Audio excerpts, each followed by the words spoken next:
super exciting to be back, actually, because Designing for Happiness was easily one of my favorite Stanford classes, so thank you for teaching it. And it's so deeply inspired me that I put a lot of these concepts to work at Oh My Green, and I'd love to share the journey of how that came about.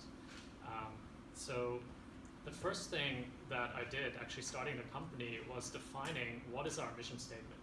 And the mission statement is to empower people to live healthy and blissful lives.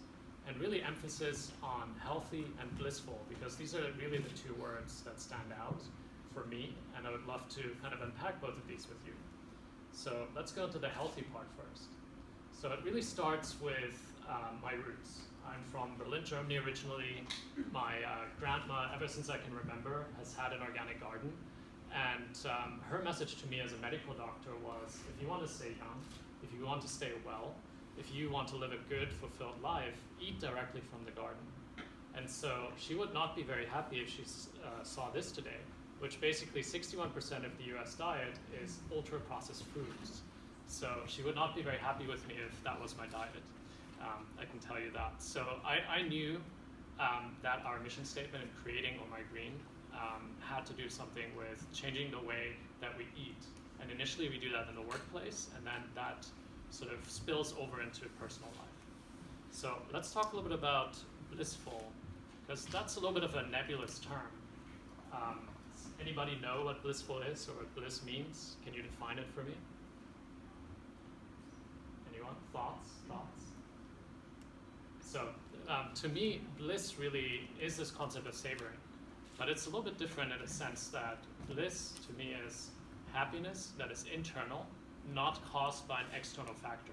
So if I go to the store, for example, and I buy a new iPhone or a new iPad, I get this momentary sort of joy, like this dopamine rush. Oh, I've got something new, this is exciting.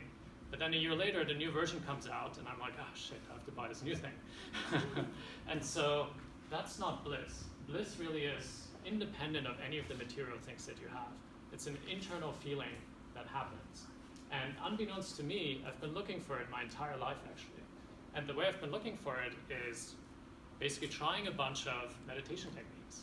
So I've done anything from sound meditation, which when I was really little, to Buddhist walking meditation, to Zen meditation, to staring at candles. And sometimes I would experience this momentary joy, and a little bit of that bliss sort of lasts from those techniques, but somehow it didn't seep through. It was an effort for me to get back to these techniques and experience that bliss. And then at some point in my life, I ended up at, actually before I go there, I actually tried to study this phenomena when I was an undergrad. I studied cognitive science and cognitive neuroscience. And what I found there was a little bit different from what my internal experience was, which is this physical structure of the brain gives rise to mental processes. That is the worldview of cognitive science. It's basically there's all this evolution that happened from the Big Bang, and at some point consciousness arose because there's a brain. But then funnily enough, I ended up at this place, which is Bridgewater Associates, and literally within the second or third month of me working there, Ray Dalio, which you might know from the book Principles, introduced this technique called Transcendental Meditation to the workforce. And I was like, this is really interesting. So he's up there on stage saying, this meditation technique is key to my success. And I'm like, this is very interesting, this is fascinating, why would that be the case?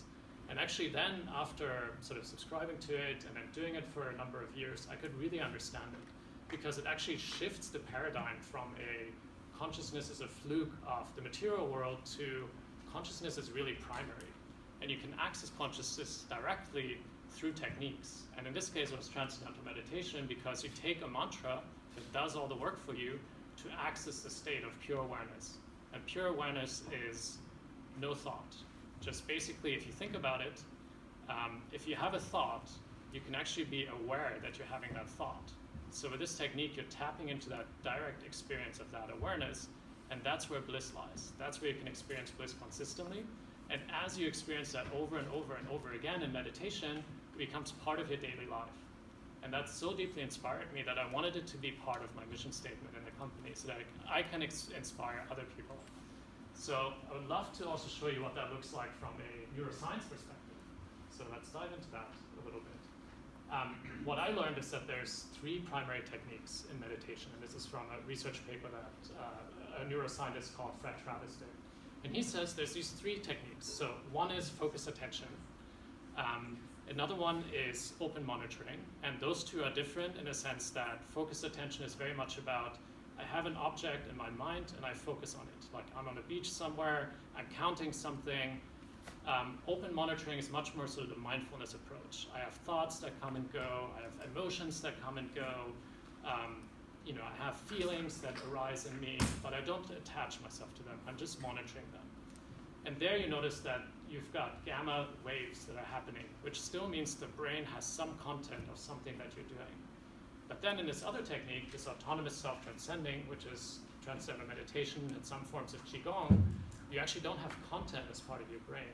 You're experiencing pure awareness at its source by using a mantra, and that mantra does all the work.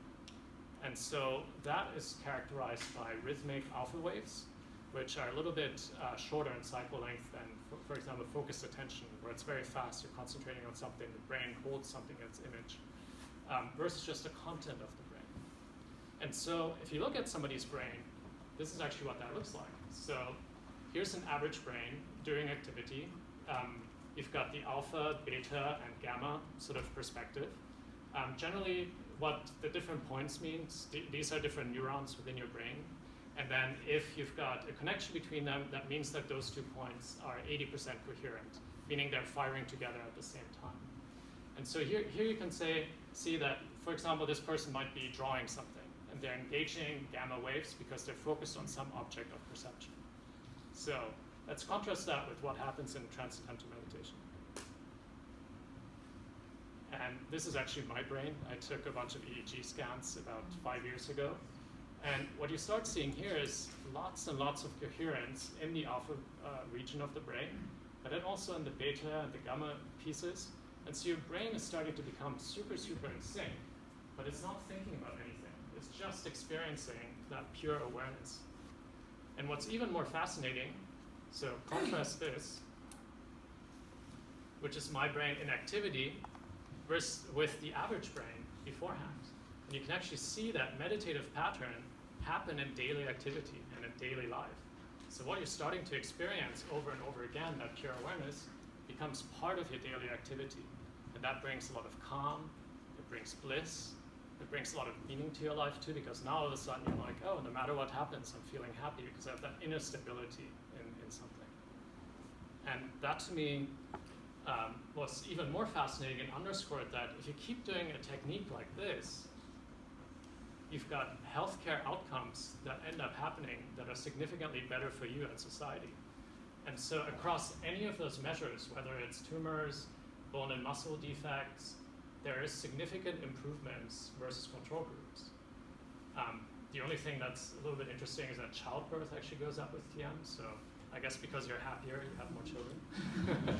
So, but this is fascinating. Like, think about this. A mental technique that gives you access to pure awareness is leading to health outcomes.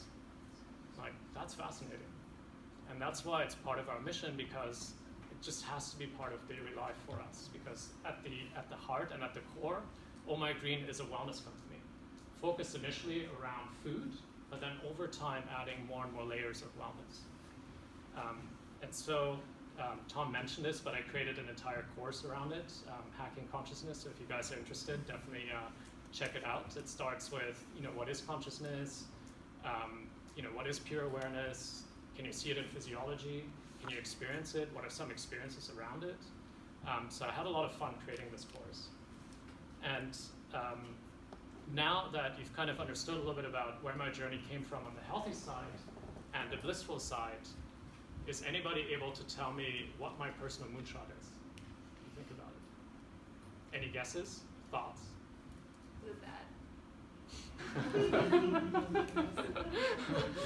Very clever, yes.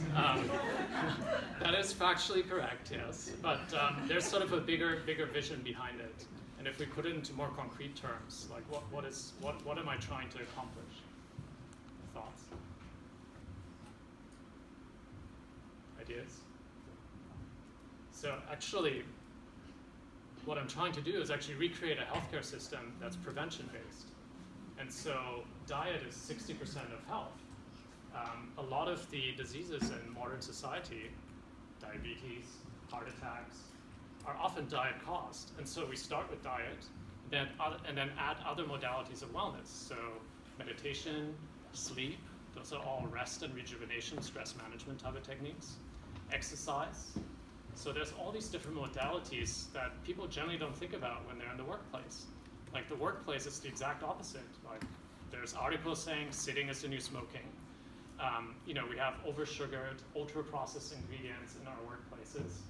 It's not a workplace that was designed for wellness. It was a workplace designed for stress, overwork, and trying to just squeeze out as much as possible out of people without not caring for what the end outcome is, 40 years from now. And so we're completely wanting to redesign that type of system. And so how are we doing this at Oh My Green? How are we really savoring at Oh My Green? And we try not to take ourselves very seriously, so we actually implement things like meditation before our all-hands meetings. We have daily quiet time where people can essentially choose to meditate or just spend some time being quiet and savoring the moment.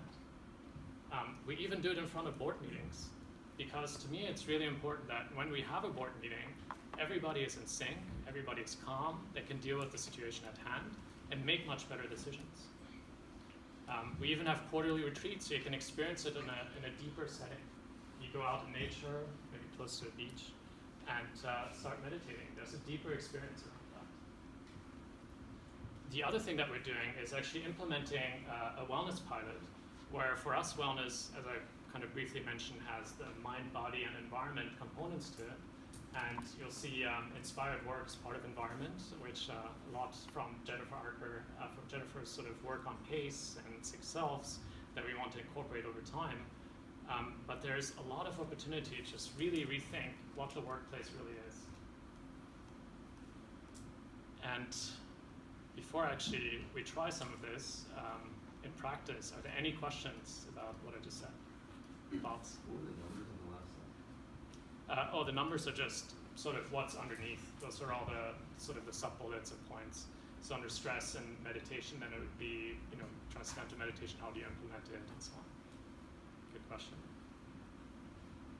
Other questions? Thoughts, comments? Good. Yeah. Do you have a sense of the relative weighting of them against wellness? Yeah, so we started on diet for a very particular purpose, because it's something that's really like 60% of wellness. Yeah. Then physical activity, I think I read a study that diet is like 2.5x more effective than physical activity. If you have the wrong diet but you exercise consistently, it doesn't matter.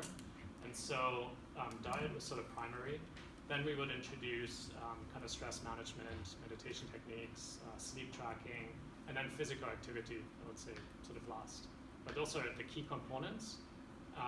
And then the entire environment work is really important, because if you're in a workplace that just drags you down, there's no purpose, you don't feel like you're part of a team, over time, the other stuff doesn't matter either. Like you're in an environment that doesn't foster the best part of you. Have you noticed any positive correlations, either with age groups or gender, in terms of receptiveness to this approach? So this is like cutting edge for us.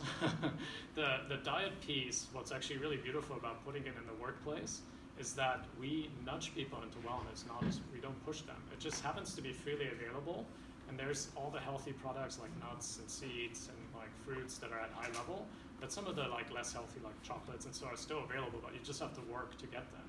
And so it doesn't matter what your age group is, what the demographic is, people over time will do what's the least lazy approach, I would say, and kind of gravitate towards the wellness approach. So that's been really fascinating for us. I was curious, do you do anything to manage like internal communication? Because email, Slack, notifications can be a big source of stress. So I was curious if you've done anything there that you find effective.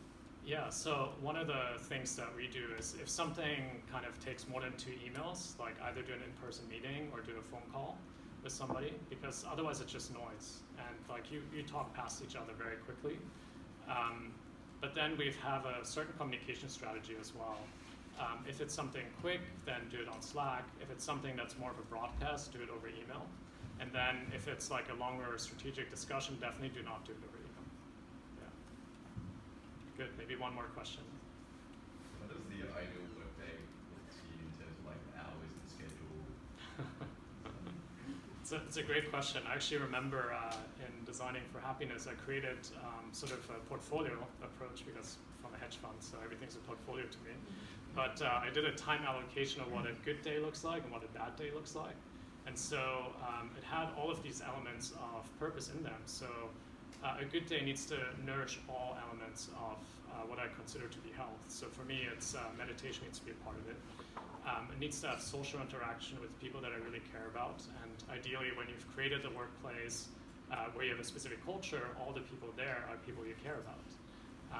But then also family time, social time with friends, and exercise needs to be part of it for me. Not everybody needs to exercise daily, but for me, I just found it to be a really good habit in the morning. So if I put it all together, before, let's say, 8 a.m., I would have wanted to do about 30 minutes of exercise. Before 9 a.m., I like to do about an hour and a half of meditation twice a day. It's brought me a lot of joy, but not everybody needs to do that. Then work until about sort of lunchtime, and then lunchtime some type of social interaction, engagement, and then again work until about 3 o'clock. That's when we have quiet time. We do meditation again, a little bit of additional work or learning, because I like to have a lifelong learning sort of goal. And then sort of finish up my meditation, and again more social time, sort of over dinner, either with colleagues or sort of close people. Yeah. Great question. Good. So I can't teach you the actual technique of Transcendental Meditation because it's a 4-day course and then lots and lots of checkups. So what we'll do instead is a little bit of a shortcut, which is something in the yogic tradition called pranayama, which means alternative nostril breathing. And the idea of it is that as you breathe in through one nostril and breathe out through the same, that both sides of the brain get equal amounts of oxygen, and it induces sort of a sense of settling down. And that's essentially the definition of yoga as well. It's your mind settling down to least activity. Has anybody done that before? Great, that's awesome. So this should be really simple for all of you then. But let's do it for 5 minutes. I will time. I'll show you the technique first, and then once you feel like you got the hang of it, kind of close your eyes and then just do it slowly, and I will tell you when 5 minutes are up. So the easiest way to get started is to have your right hand out, right thumb, and then your ring and middle finger.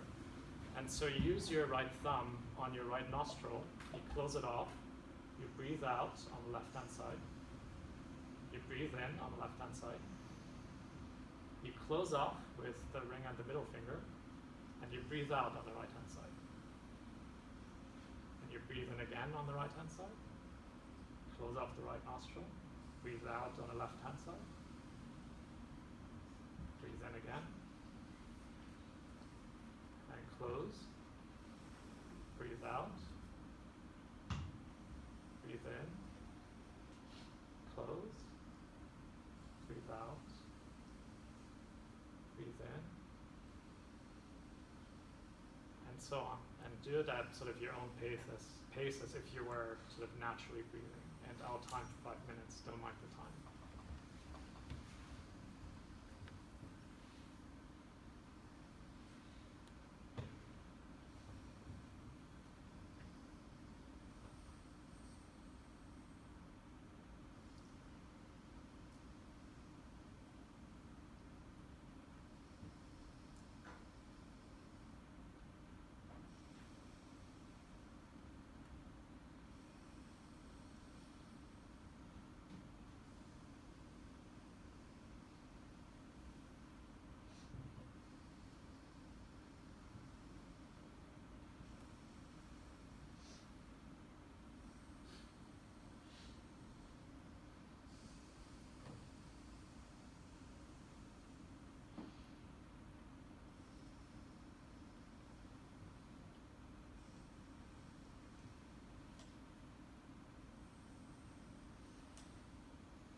seconds just to notice and then open your eyes.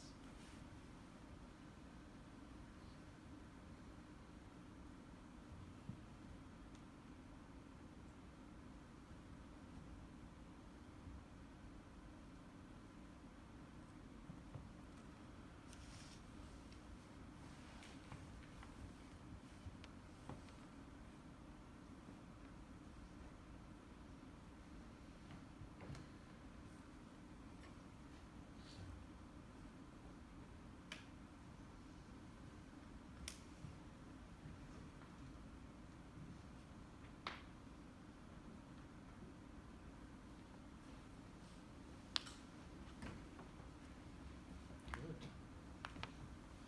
How was that? Did you feel some settling?